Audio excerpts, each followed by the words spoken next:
হরে কৃষ্ণ বন্ধুরা, আপনারা সব কেমন আছেন? নিশ্চয়ই ভালো আছেন, সুস্থ আছেন। তো বন্ধুরা, সকাল দিক থেকে আপনার এত দুর্যোগ, মানে আজ সকাল দিক থেকে নয়, কাল থেকে শুরু হয়েছে এই দুর্যোগটা। তো এই দুর্যোগের মধ্যে দিয়েও আজকে জন্মাষ্টমীর দিনে আমাদের সামনে মিজিয়াতে আজকে দীপান্বিতা বয়াল আসছে, বুঝলেন। তো সকাল থেকে ঠাকুরকে ডাকছিলাম, এই ঠাকুর যেমন একটু জলটা ছেড়ে যায়, কিন্তু ছাড়ে নাই। তো খবর পেলাম যে মিজিয়াতে আজকে হবে কীর্তন, না হবে না, ওই জন্য আমি বেরিয়ে গেলাম আজকে। আমি আর আমার ভাই মিলে দুজনা মিলে দীপান্বিতা কোয়েলের গান শোনার জন্য। কথা বলতে গেলে ওই বোনটাকে দেখারও খুব ইচ্ছা, মানে ওইটুকু বয়সে এত জ্ঞান, মানে চিন্তা করতে পারবেন নাই। মানে যত মানে শাস্ত্র আছে সব ঘাটা হয়ে গিয়ে 10 বছরের মেয়ের মিষ্টি মিষ্টি কথাগুলা শোনার জন্যই আমাদের যাওয়া। মানে সত্যি কথা বলতে গেলে এত সুন্দর, মানে কথাগুলা বাগায় গুছাই বলে, অসাধারণ। তো আমি আর আমার ভাই, আমাদের বাড়ি থেকে কিছু না হলেও আপনার 9-10 কিলোমিটার রাস্তা মিজিয়া। তো তাও রইতে পারলাম না, দুর্যোগে রেনকোট পরলাম। ভাইয়ের রেনকোটটা এইমাত্র দোকানে একটু কম আছে বলে, এত দুর্যোগের মধ্যে গান হবে তো ছাড়বো কেনে। বন্ধুরা, আমি এখন আছি মিজিয়াতে, এই সাইডে বাগানগড়ার কাছেই। তো চলুন আপনাদেরকে যতটুকু পারবো দেখাবো। মানে এই জন্মাষ্টমীর দিন, মানে এই আসরটা বহু পুরনো আসর মিজিয়াতে। তো আগে বছরও এসেছিলাম, তো এই বছরও এত দুর্যোগের মধ্যে দিয়ে তারপর দীপান্বিতা কোয়েল তাকে কি না দেখে রইতে পারি। তো সেই জন্য চলে আমার মেয়ের বয়সী, মানে এই বয়স হয়েছে এত জ্ঞান, মানে চিন্তা করতে পারবেন না। তো চলুন সেই জায়গায় যাই, আপনাদেরকে যতটুকু পারবো দেখাবো। যদিও আপনারা ধরুন ইউটিউবে দেখি, ফেসবুকেও দেখেছেন, কিন্তু কি বলুন তো, মানে আমারও খুব দেখার শখ, আমিও সেই ওইসব।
আমিও আমার ক্ষুদ্র সম্প্রদায় বহুর গোপাল সম্প্রদায়ের তরফ থেকে রইল কোটি কোটি দণ্ডবত প্রণাম।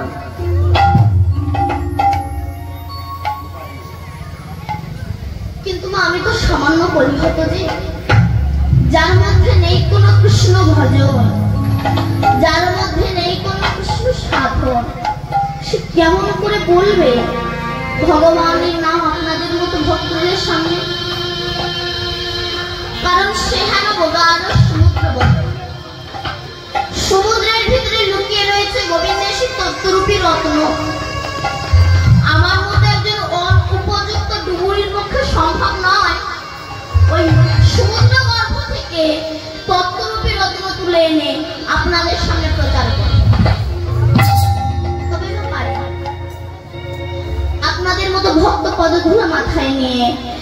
করব আমি আমার গৌর গোবিন্দের লীলার কথা।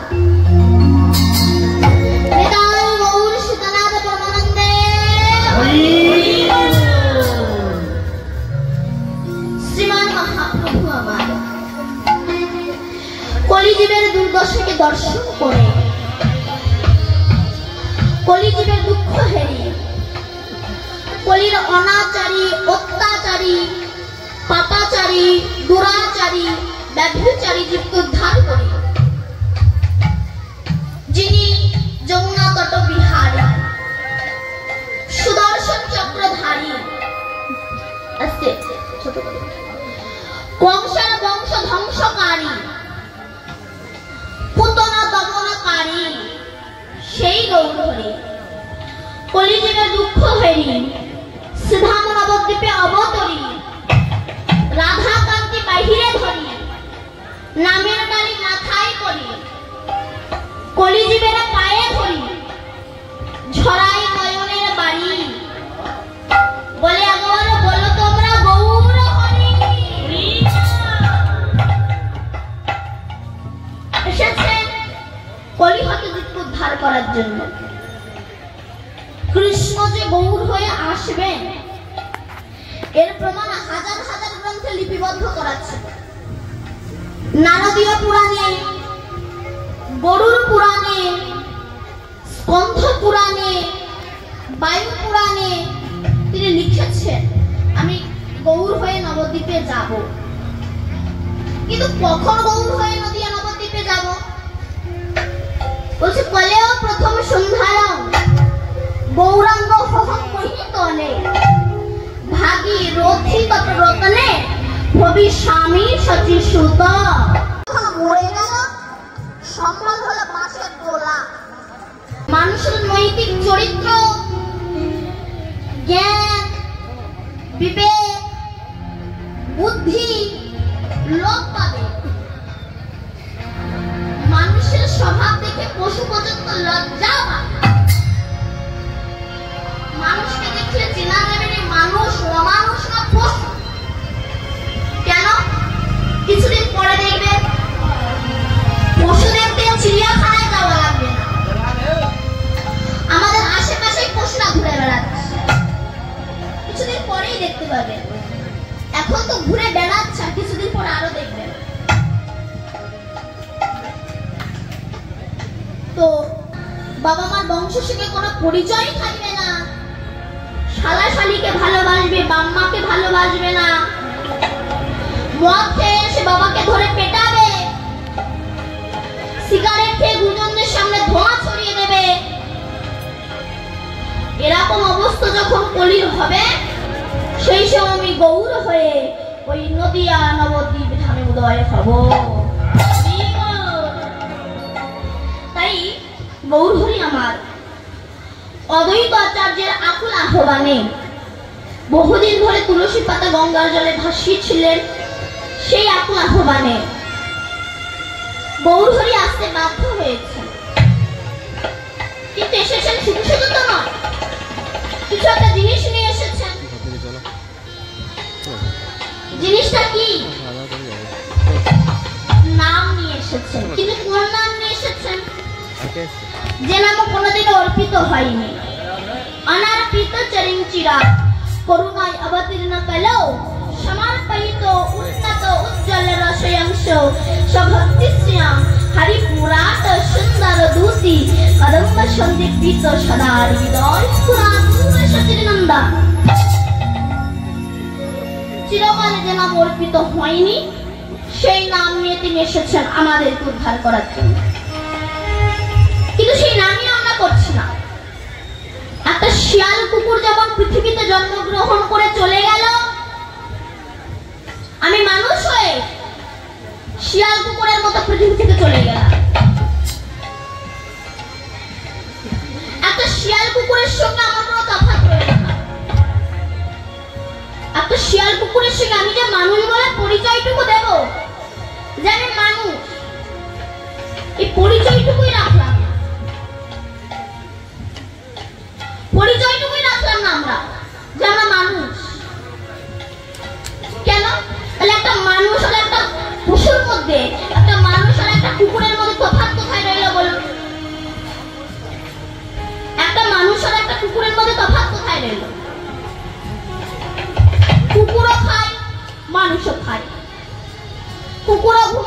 মানুষও ঘুমায়। কুকুরের সন্তানাদি হয়, মানুষের সন্তানাদি হয়। কুকুরের গায়ে রক্ত লাল, মানুষের গায়ে রক্ত লাল। কুকুরের চোখ কান হাত পা নাক মুখ আছে, মানুষেরও আছে। তাহলে সে কুকুর আমি মানুষ কেন? বিচার করতে হবে না? সে কুকুর আমি মানুষ কেন?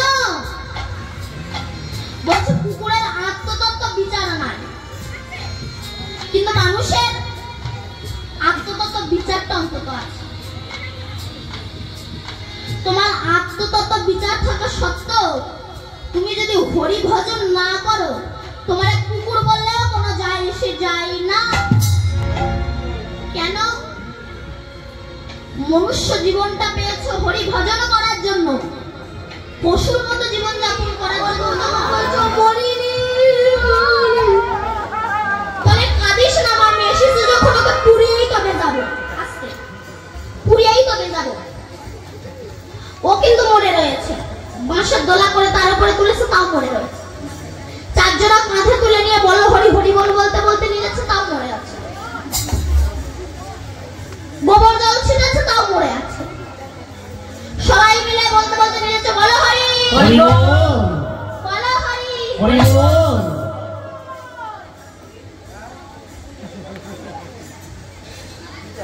মদখোর দেখবেন, আপনি যদি বলেন আমার বাবার একটু পুড়িয়ে দিয়াই, যদি তারা মদখোর বলে আমার মদ দিতে হবে, মদ খেতে দিতে হবে, তবে আমি পোড়াতে দেব, পোড়াতে নিয়ে যাবো। আপনাদের চরক ধরে বলছি, ওদের দিয়ে আপনার বাবা মার সৎকর্ম করতে যাবেন না, পোড়াতে যাবেন না। আপনার বাবা মার আত্মা জীবনে শান্তি পাবে না। না পালে সমাধি দেবেন, অন্তত গঙ্গা জলে নাই ভাসিয়ে দেবেন, তাহলে অমন করবেন। শ্মশানের চিতায় তুলেছে, তাও মনে আছে। তো ভগবান বলছে তোমরা একটু দূরে যাও, কানে কানে একটু হরি নাম দিই। সবাই যখন দূরে গেছে, ভগবান বলে তুই কি চাস, তুই কি চাস? মরার মতো শুয়ে রয়েছিস, তুই কি চাস? ও তখন বলে ঠাকুর আমার 2000 টাকাটা তুমি ক্ষমা করে দিও। এই 2000 টাকার কৃপণ যারা ভগবানকে বিশ্বাস করে না, তারা বলুন তো কোম্পানি এতটুকু থালা কাজের জন্য তৈরি করেছে? কার জন্য তৈরি করেছে? নাচ জামাইয়ের জন্য। জামাইয়ের থালে এত বড়, ঠাকুরের থালে গ্লাসের অবস্থা তো আরো মারাত্মক, আঙুলে ঢোকে না। এই দুটো থালায় দুটো করে লবণ দানা দিয়ে গলায় কাপড় দিয়ে বিদায় এসো, বহুল এসো, চৌষট্টি মুহূর্ত তাদের তোমার ভক্তবৃন্দ সবাই এসো, যেন একা এসো না, খেয়ে পারবে না। ওসব স্টিক মাছ ভক্তির কোনো দরকার পড়ে। 90 তারা উঠে গিয়েছে। তৃতীয় জন তার গল্প বলেছে, বা চতুর্থ জনের পালা। তাকে বলছে বল তোর মনে কি গল্প আছে বল। আমার মনের কথা শুনলে তোরা হাজার করে। আমরা সবাই বললাম, সবাই সহ্য করতে পারলো, আর তোর মনে দুঃখের কথা বা তোর মনের কথা সহ্য করতে পারবো না? হার্ট ফেল করবি তোরা। কি বল না, আমি বলছি তো হার্ট ফেল করবি। বল না। তখন সে বলছে দেখ, আমরা এই যে এতকালা গল্প করতে করতে উঠে এলাম, কিন্তু ওপরে গিয়ে যে চাবি দিয়ে তালা খুলে ভেতরে গিয়ে আমাদের খিদে নিবারণ করব, সেই ঘরের চাবি আমি নিজের রিসিপশনে ফেলে চলে এসেছি। এইবার কি হবে? গল্পের কথা মাথায় বজ্র ভেঙে পড়েছে। বৈষ্ণব কবি তত্ত্ব দিচ্ছে, আমরা তো মাতৃগর্ভ থেকে জন্মগ্রহণ করে শুধু গল্প করেই কাটিয়ে দিচ্ছি, কিন্তু সিঁড়ি ওঠা তো চলছে। কি হয়েছে? মানে এই এত যে জল ঝড় হচ্ছে, কিন্তু কীর্তন শোনার ভক্তের অভাব নাই, বুঝলেন? মানে এত ভিড় আর বিরাট দুর্যোগ তো আজকে। তো বন্ধুরা, ভিডিওটা আপনাদের কেমন লাগে? নিশ্চয়ই ভালো লাগার কথা। এখনো অনেকটাই আছে, বুঝলেন? তাও আমরা চলে এলাম, তার কারণ হলো 10 কিলোমিটার দূরে বাড়ি। ভিডিওটা আপনাদের ভালো লেগে থাকলে একটা লাইক করুন, তারপর নতুন হয়ে থাকলে চ্যানেলটা সাবস্ক্রাইব করে দেবেন।